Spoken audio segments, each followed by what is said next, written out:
Olá, hoje vamos falar sobre o principal ponto de um projeto LGPD. Não se surpreenda, mas na verdade não vamos falar de privacidade, e sim de segurança da informação, pois sem segurança não existe privacidade. Vamos entender então alguns pontos que a ISO 7001 abrange e que fornece uma base em segurança da informação.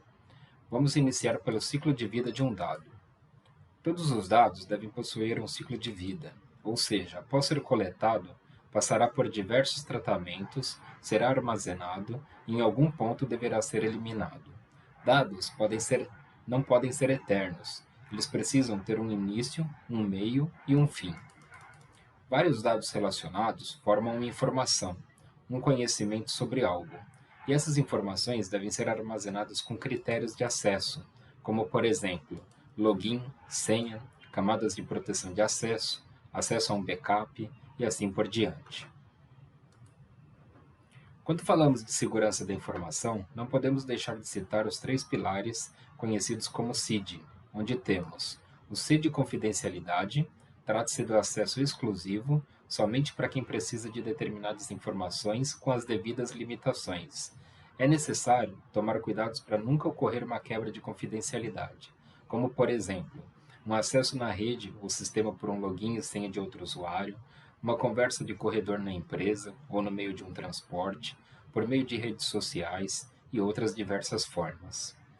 O I é de integridade, ou seja, os dados devem estar sempre completos, inteiros, válidos e corretos. D de disponibilidade. A informação deve estar sempre acessível no tempo que o negócio exigir.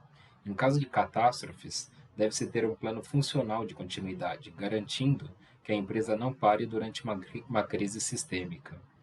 Outro componente importante da disponibilidade é o backup. Em caso de perda de um ou mais arquivos, normalmente as organizações possuem cópias de segurança, garantindo assim a restauração dos dados quando for necessário. Agora, vamos falar um pouco sobre ameaças, vulnerabilidades, probabilidades, impacto e incidentes. As ameaças exploram determinadas vulnerabilidades e existem probabilidades grandes ou pequenas delas se manifestarem. Quando essas ameaças se concretizam, temos um incidente.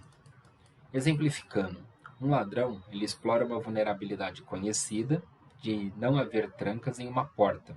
Como a probabilidade dele ser pego em flagrante é mínima, ele decide cometer um furto e gera um incidente. Baseado nas ameaças, vulnerabilidades, probabilidades e impacto no negócio, temos o conhecimento de um risco. Os riscos estão presentes no negócio, nos processos, nas atividades do dia a dia e devem ser sempre mapeados e conhecidos pelos gestores.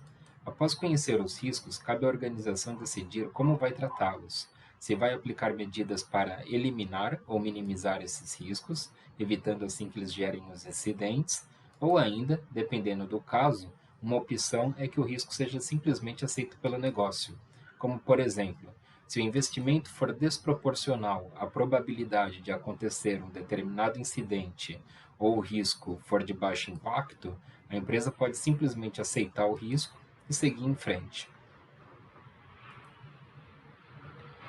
Bem, vamos falar agora um pouco sobre a política de segurança da informação. A PSI é um documento utilizado pela empresa para centralizar os regulamentos, procedimentos, diretrizes e normas que devem ser seguidas na empresa, no que se refere à segurança da informação.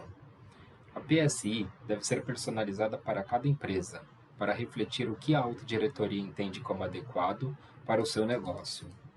Porém, mais importante que seu conteúdo é o seu cumprimento. A PSI deve ser cumprida rigorosamente pelos colaboradores de uma organização, e de tempos em tempos ela deve ser analisada e fazer os devidos ajustes quando for necessário. Ao longo do projeto de adequação, falaremos mais sobre esse importante assunto. Por fim, vamos falar um pouco sobre as medidas de segurança. Todas as empresas devem se preocupar com quais medidas vão tomar para garantir a segurança. Temos medidas de três tipos: medidas de segurança físicas, técnicas e as organizacionais.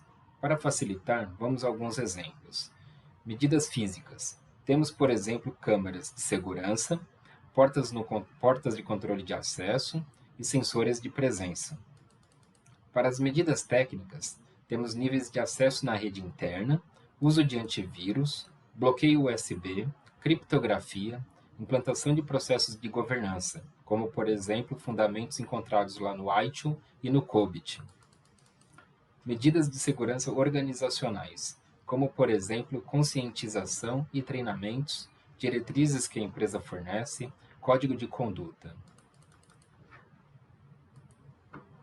Para finalizar esse assunto, podemos assumir que as áreas administrativas e de TI da organização poderão e deverão conduzir projetos para garantir a segurança da informação, contribuindo, assim, para o sucesso de um projeto de adequação de privacidade.